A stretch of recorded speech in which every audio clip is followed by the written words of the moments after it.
We just want to be in a position where our feet are grounded. So I got short legs, so if I'm all the way back in the chair, I need blocks. But you can modify with either blocks or just scooting forward in the chair. Okay, so we want about a 90-degree angle at our hips, a 90-degree angle at our knees, and 90-degree angle at our ankles.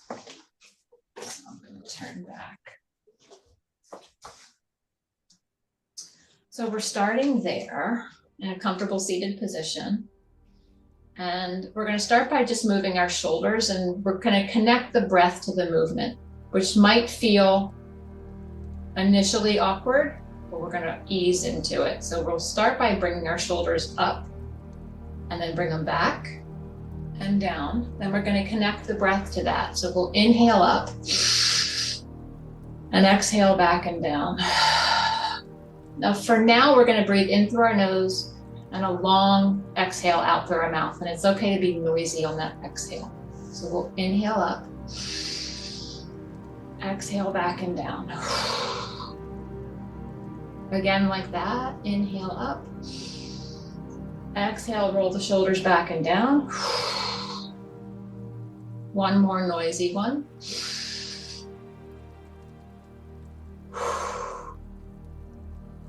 And then we're going to transition to our yogic breath, which will be in and out through the nose. So we just gently let the lips come together. The breath is now in and out through the nose. We might notice the cooler air on the inhale and a little warmer on the exhale. And just bringing our attention to notice how the breath feels is a nice way to bring us into the present moment. And we can use this while we're doing yoga or while we're in traffic or waiting for a doctor's appointment or whatever, just taking a moment to feel the breath.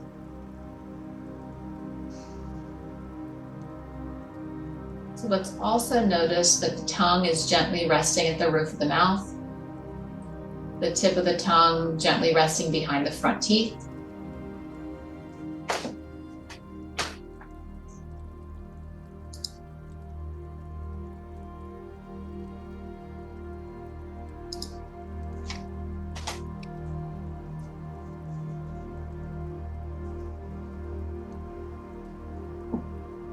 We'll continue that gentle flowing breath.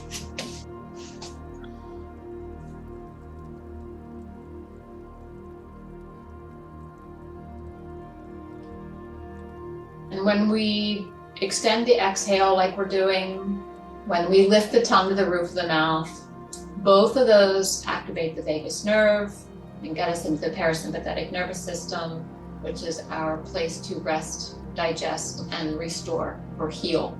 So the body actually does healing in that space. So anytime we can connect that long extended exhale or the tongue lifted to the roof of the mouth, any time of the day to help us fall asleep at night, that's going to benefit us.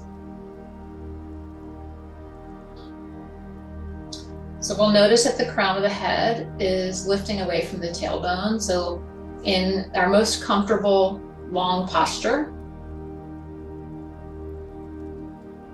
And then we're going to bring our attention to where the breath is entering the lungs. So we might put a hand on the heart and a hand on the belly if that feels right.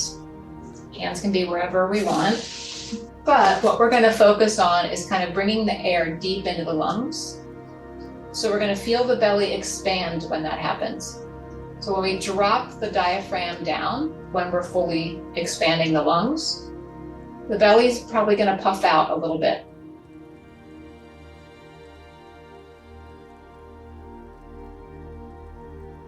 And we might not notice any movement in the chest.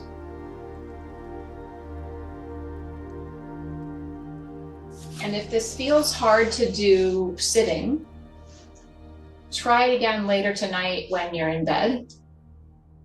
It can be easier to do side lying or on our back or even in like a child's pose, which I'll just demonstrate. You don't have to get on the floor. But if we have like wide legs and something to rest our forehead on, Could be a pillow or stacked hands or fists. That's usually a place that we can relax and take the breath a little deeper into the lungs. We sort of give into gravity in that position and let the belly really expand on the inhale and soften on the exhale. When we're upside down, kind of in that relaxed child's pose, we might even feel like the breath move into the back ribs. So any of those positions are recommended to get a deeper breath. So just choosing whatever suits you. So now we're going to start to add some movement to the breath.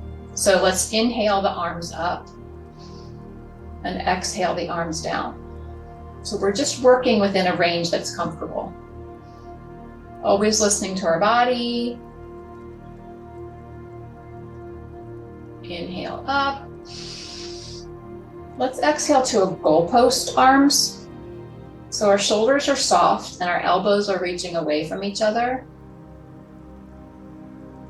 The breath is still flowing in and out through the nose. We still have little to no movement in the chest.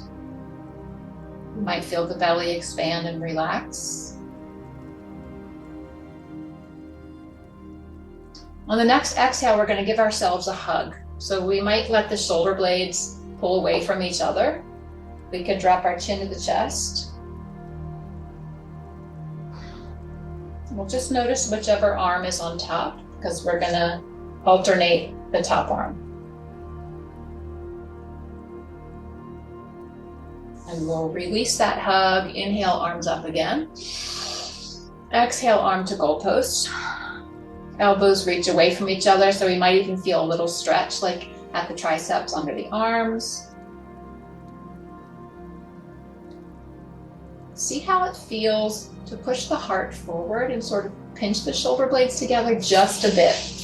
Again, working in the range that's comfortable for you. And this time on the exhale, we'll hug with the other arm on top. So shoulder blades pull away from each other. We might drop the chin to the chest.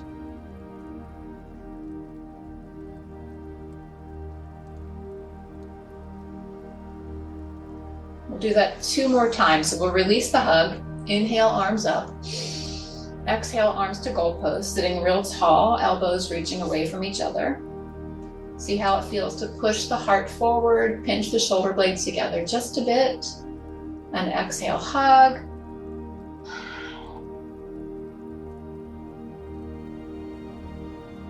And one last time, inhaling, arms overhead. Exhale to goalpost arms. Feel the elbows reach away from each other. Settle in here for just a breath or 2. And then we'll do the inhale, push the heart forward. Elbows go back, shoulder blades pinch a little bit toward the spine. And exhale, other arm on top, chin to the chest. Releasing on the exhale. And we'll come back. Just shake out any tension we may have created. So with lengthen the spine, let's just drop one ear toward the shoulder. We'll come back upright, drop the other ear to the other shoulder. And come back upright. We're going to turn to look over one shoulder. Back to center and turn the other way. So with that, we were just working the cervical spine, just turning right and left. We're going to add in the thoracic spine. So this is just from the rib cage up. So we inhale, lengthen, and exhale, twist. So the hips, the knees, the toes, don't move at all. We just twist from the rib cage up and only within the comfortable range. So if we're turning to our right, think about pulling the right shoulder blade a little bit closer to the spine. Maybe the left hand comes to the right thigh. Maybe the right hand reaches for the back of the chair, depending on your chair. And then lastly, we would turn our head. So we still get that cervical spine in. And when we're ready to release, on the exhale, we'll just come back to center. We inhale, prepare to move, and exhale, gently twist to the other side. So we're using our muscles to twist instead of forcing the twist with hands. So through the thoracic spine first, from the rib cage, and then through the cervical spine, we can turn and look.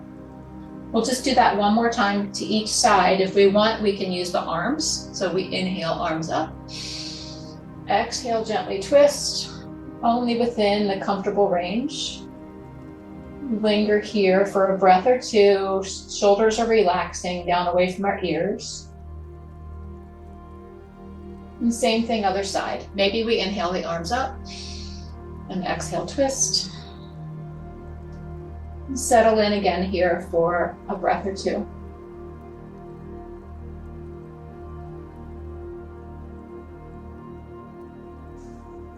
And we'll come back to center. So I'm gonna do one more thing sitting. We'll do a stand, and that'll be it, I think. So we're gonna extend just the right leg, kind of reach the heel away from us, toes toward the sky, and then draw circles with the toes. And we're gonna connect the breath even to that movement. So we inhale, and then change directions, exhale. Inhale one direction, and exhale, shift. We'll bring that foot back down to the floor. Same thing to the other side. So we'll extend the leg.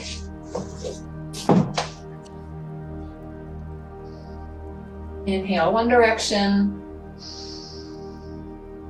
Exhale other direction. So we might feel the kneecap pull up. We might feel the thigh muscle engage. If we need to hold on or scoot back, that'll be less stress on the abdominal muscles.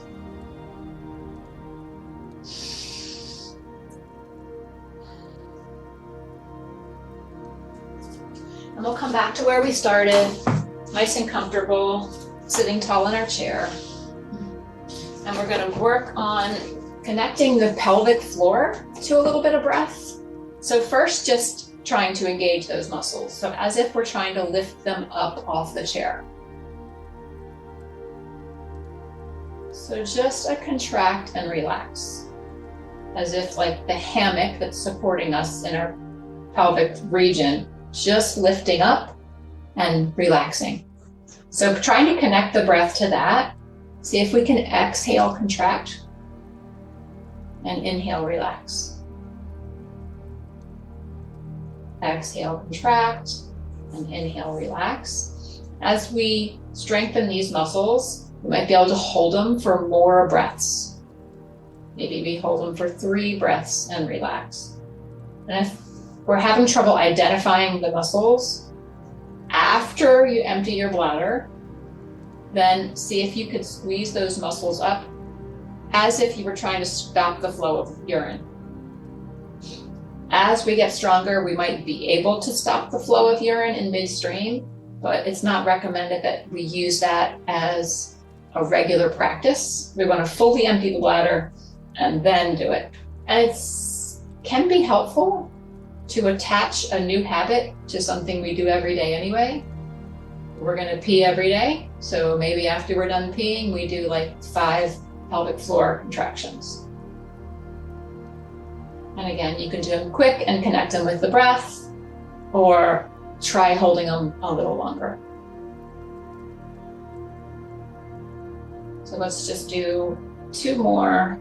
Contract and relax. One more time. On the exhale, lift the pelvic floor and release. So now we're going to do just a little bit standing. And you can use something to hold on to if you want. We're just going to do some calf raises, really.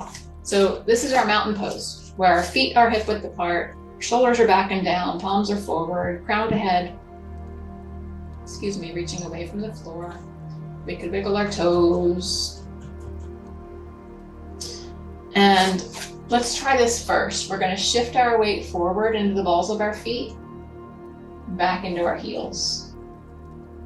Connecting the breath, inhaling forward, exhaling back. Last one. And then we're gonna find something to hold on to if we'd like. We're gonna inhale our heels away from the floor and exhale, sink down. Inhale up and exhale down. So the squishier the surface, the more we have a balance challenge. So I'm more secure on the wood floor than I am on 2 yoga mats. And if you have 2 yoga mats on top of carpet, it's even more challenging. So you can decide what kind of challenge you want. So if we don't hold on, we have obviously more challenge than if we are. But we can decide to hold on with 5 fingers or 1 finger. So we're always looking to find that just right challenge, the Goldilocks zone. Not too hard, not too easy. And if we're connecting breath here, we inhale up and exhale down.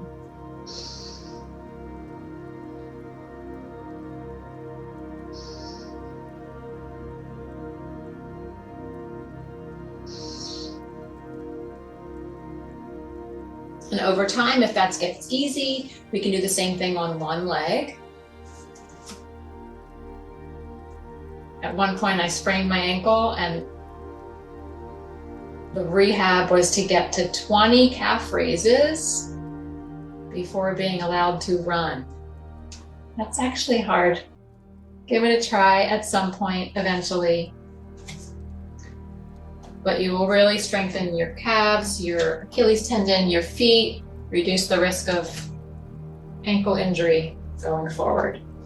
So we'll do a little bit of stretching, and then that'll be it. So see how it feels to kind of put 1 foot in front of the other. This is a pyramid stretch. So we're gonna hinge forward at the hips, and you can use the chair in any position to support so abdominal muscles don't have to engage so much. We're gonna push our butt back and bring our belly toward that front thigh. Until we have a comfortable stretch in the back of the leg. This is a pyramid stretch. We'll do some long, slow breaths here. In through the nose, out through the nose.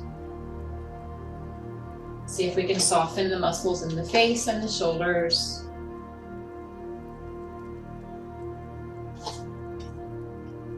And come upright, the other leg in front. We're trying to keep the hips squared. Keep knees and toes all pointing in the same direction. And again, we hinge forward, push the bottom back. We can hold on to the chair. The belly relax. And let the breath flow in and out through the nose.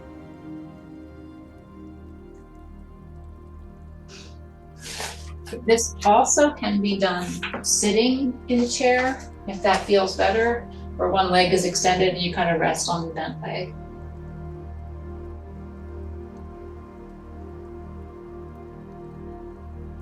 Get the same stretch if you wanted to at a later time, in your bed or on the floor. Gently pulling the hamstring in.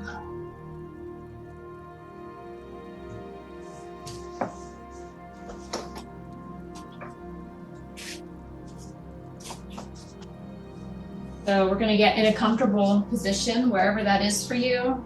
Can be on the chair, can be lying down. We're just going to do like a 1-minute meditation where we again return to a place of comfort. Eyes can be opened or closed. If you keep them open, consider a soft gaze where the eyelids are kind of heavy and we're looking on a diagonal down and away. We'll bring the tongue again to the roof of the mouth, the tip of the tongue behind the front teeth.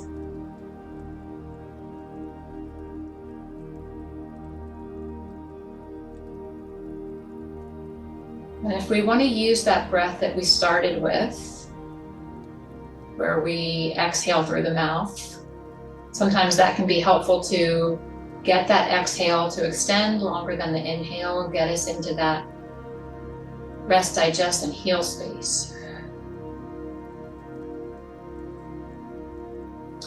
That's called a pursed lip. Breathing in through the nose, out like we're blowing through a straw or blowing out candles.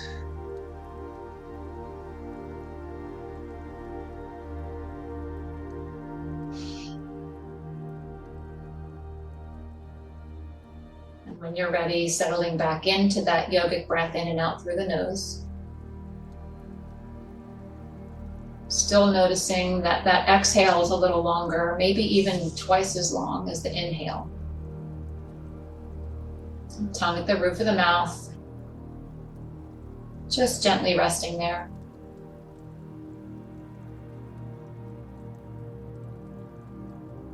The belly is soft, gently moving in and out.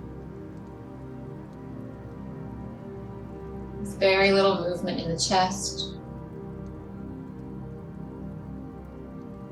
Shoulders relaxing down away from our ears.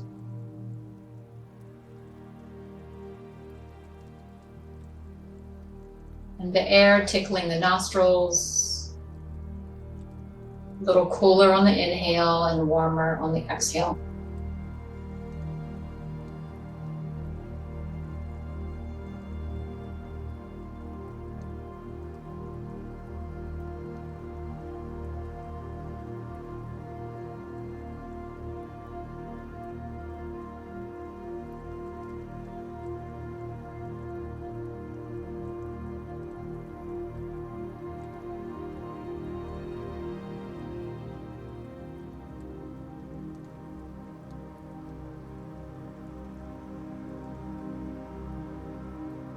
If your eyes were closed, you can slowly open them.